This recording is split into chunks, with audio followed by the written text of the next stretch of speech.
எல்லோருக்கும் வணக்கம். அனுஷம் ஷேர்ஸுக்கு உங்களை மீண்டும் வரவேற்கிறோம். இது உங்களின் நிதி மற்றும் பங்கு சந்தை தொடர்பான எஜுகேஷன் அண்ட் இன்ஃபர்மேஷனுக்கு நிச்சயம் உதவியாக இருக்கும் அப்படின்னு நம்புகிறோம். பட்ஜெட்டோட ரியாக்ஷன் வர ஆரம்பிச்சிடுச்சு. இந்த நேரத்தில் ஒரு நீண்ட கால முதலீட்டாளராக நம்ம போர்ட்ஃபோலியோவில் இருக்க வேண்டிய சில முக்கியமான பங்குகளை பற்றி இந்த வீடியோவில் நம்ம இன்றைக்கி பார்க்க போகிறோம். வீடியோக்குள்ளே போகிறதுக்கு முன்னாடி ஒரு டிஸ்க்ளைமர். நான் செபி ரிஜிஸ்டர்டு அட்வைசர் கிடையாது. இந்த வீடியோ முழுக்க முழுக்க எஜுகேஷனல் அண்ட் இன்ஃபர்மேஷனல் பர்பஸ்க்கு தான். முதலீட்டு முடிவுகளை எடுக்கிறதுக்கு முன்னாடி உங்களோட ஃபினான்ஷியல் அட்வைசரை கன்சல்ட் பண்ணுங்கள். அனுஷம் ஷேர்ஸ் எந்த விதத்துலேயும் உங்கள் லாபத்துக்கோ இல்லை நஷ்டத்துக்கோ பொறுப்பாகாது. பொதுவாக பங்கு சந்தையில் பட்டியலிடப்பட்டிருக்கிற பங்குகளை 3 விதமாக பிரிக்கலாம். அதாவது நிறுவனங்களோட மார்க்கெட் கேபிட்டலைசேஷனை வச்சு லார்ஜ் கேப், மிட் கேப், அப்புறம் ஸ்மால் கேப்னு பிரிக்கலாம். இதை எப்படி கால்குலேட் பண்ணுறாங்கன்னா, ஒரு கம்பெனியோட மொத்த ஷேரை அதனோட கரண்ட் மார்க்கெட் ப்ரைஸோட பெருக்கும்போது என்ன மதிப்பு வருதோ அது அந்த நிறுவனத்தோட மார்க்கெட் கேபிட்டல் அப்படின்றாங்க. இது அதிக மதிப்பு இருக்கிற நிறுவனத்தில் இருந்து வரிசைப்படுத்தும் போது முதல்ல இருக்கிற 100 நிறுவனங்கள் லார்ஜ் கேப் அப்படின்னும், அடுத்த 150 நிறுவனங்கள் மிட் கேப்னும், அதுக்கப்புறம் இருக்கிற மீதி நிறுவனங்கள் எல்லாம் ஸ்மால் கேப்னும் பிரிக்கிறாங்க. இதில் முதல்ல வர லார்ஜ் கேப்னு சொல்லக்கூடிய 100 நிறுவனங்களோட மார்க்கெட் கேபிட்டலைசேஷன் 20,000 கோடி அதுக்கு மேலே இருக்கும். அடுத்ததாக வரக்கூடிய மிட் கேப் நிறுவனங்களோட மதிப்பு 5,000 கோடியிலிருந்து 20,000 கோடிக்குள்ள இருக்கும்.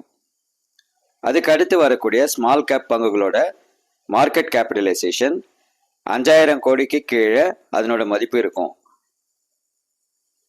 இந்த நேரத்தில் ஒரு நீண்ட கால முதலீட்டாளராக லார்ஜ் கேப்பில் இந்த அவென்யூ சூப்பர் மார்ட், அதாவது டிமார்ட் என்ற சூப்பர் மார்க்கெட் தான் பங்கு சந்தையில் அவென்யூ சூப்பர் மார்ட் என்ற பெயரில் பட்டியலிடப்பட்டிருக்கு. அதுக்கப்புறம் ஐடி செக்டாரில் இருந்து விப்ரோ, ஃபைனான்ஸ் செக்டாரில் இருந்து எஸ்பிஐ கார்ட்ஸ் ஒரு நல்ல தேர்வாக இருக்கும்.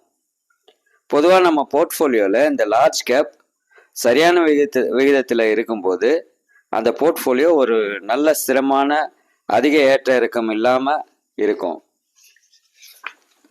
அடுத்ததாக மிட் கேப். இதில் வரக்கூடிய பங்குகள்னு பார்த்தா ஐடிடி சிமெண்டேஷன், இது ஒரு கன்ஸ்ட்ரக்ஷன் அண்ட் இன்ஃப்ராஸ்ட்ரக்சர் செக்டரில் இருக்கிற ஒரு ஷேர். இதுக்கு அடுத்து கரூர் வைஸ்யா பேங்க், இது ஒரு ப்ரைவேட் பேங்க் செக்டரில் இருக்குது. பேங்கிங்கில் இது ப்ரைவேட் செக்டர் பேங்க்கில் இது நல்ல பர்ஃபார்ம் பண்ணக்கூடிய அளவில் இருக்குது. அப்புறம் திலக் நகர் இண்டஸ்ட்ரீஸ், இது ஆல்கஹால், அதாவது ப்ரீவரிஸ் அண்ட் டிஸ்டிலரிஸ் செக்டரில் இருக்குது. இந்த பங்குகள் எதிர்காலத்தில் நல்ல மல்டிபேகர் வளர்ச்சியை கொடுக்கும் வாய்ப்புகள் அதிகமாக இருக்கிறதா நிபுணர்கள்லாம் சொல்கிறாங்க. கடைசியாக ஸ்மால் கேப். இதில் வரக்கூடிய பங்குகள்னு பார்த்தா ஜோதி ரெசின்ஸ், இது கெமிக்கல் செக்டாரில் வருது. இவங்க வீட்டு உபயோகத்துக்கான பொருட்களும் இண்டஸ்ட்ரிக்கு தேவையான கெமிக்கல் பொருட்களையும் தயாரிக்கிறாங்க. கமர்ஷியலாகவும் பண்ணுறாங்க, டொமஸ்டிக்காகவும் பண்ணுறாங்க.